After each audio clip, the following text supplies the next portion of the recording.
प्यारे अजीज दोस्तों, मियाँ बीवी के ताल्लुक से हम बिस्तरी के कुछ ऐसे मसले मसाइल हैं जिनका जानना हमें बेहद ज़रूरी है, मगर हम वह जानते नहीं।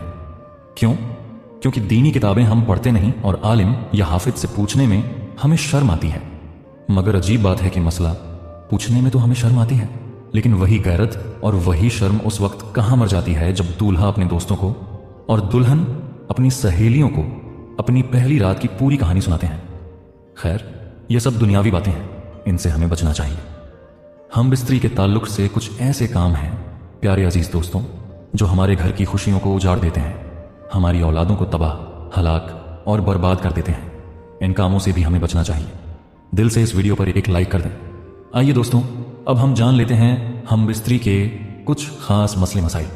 प्यारे अजीज दोस्तों, मर्द का अपनी औरत की छाती को मुंह लगाना जायज़ है, मगर इस तरह कि दूध हल्क से नीचे न उतरे, क्योंकि यह हराम है। लेकिन अगर ऐसा हो भी जाए कि दूध हल्क से नीचे उतर गया तो उस वक्त में तौबा करें, मगर इससे निकाह पर कोई फर्क नहीं पड़ता। इसकी दलील फतावा रजविया में देखी जा सकती है। दूसरा मसला सुनिए, मर्द और औरत को एक दूसरे की शर्मगाह देखना या छूना जायज़ है, मगर हुक्म यही है कि मकाम ए मखसूस की तरफ न देखा जाए, क्योंकि इससे निसियान का मर्ज होता है। निसियान एक आंखों का मर्ज है जिससे आंखों की रोशनी खत्म हो जाती है। इसकी दलील रद्दुल मुख्तार में देखी जा सकती है। अगला मसला सुनिए, मर्द नीचे हो और औरत ऊपर हो, यह तरीका हम बिस्तरी करने का हरगिज सही नहीं है, क्योंकि इससे औरत के बांझ हो जाने का खतरा है। अब यहां पर आपको बांझ होने का मतलब नहीं समझाया जाएगा, क्योंकि बांझ होना हर औरत बाखूबी जानती है। अगला मसला आप लोग सुनिए, जो कि बेहद जरूरी है। आला हजरत इमाम ए इश्क ओ मोहब्बत फरमाते हैं कि औरत के अंदर मर्द के मुकाबले 100 गुना ज्यादा शहवत है, मगर उस पर हया यानी शर्म को मुसल्लत कर दिया गया है। तो अगर मर्द जल्दी फारिग हो जाए हम बिस्तरी से, तो फौरन उसी वक्त अपनी बीवी से जुदा ना हो, बल्कि कुछ देर ठहर कर रहे, फिर अलग हो। इसकी दलील भी फतावा रजविया में देखी जा सकती है।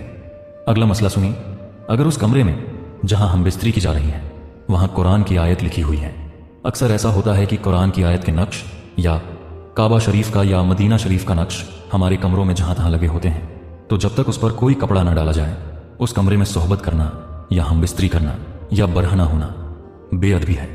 हां, अगर कुरान जिस जान में है, गिलाफ में है, तो इससे कोई हर्ज नहीं।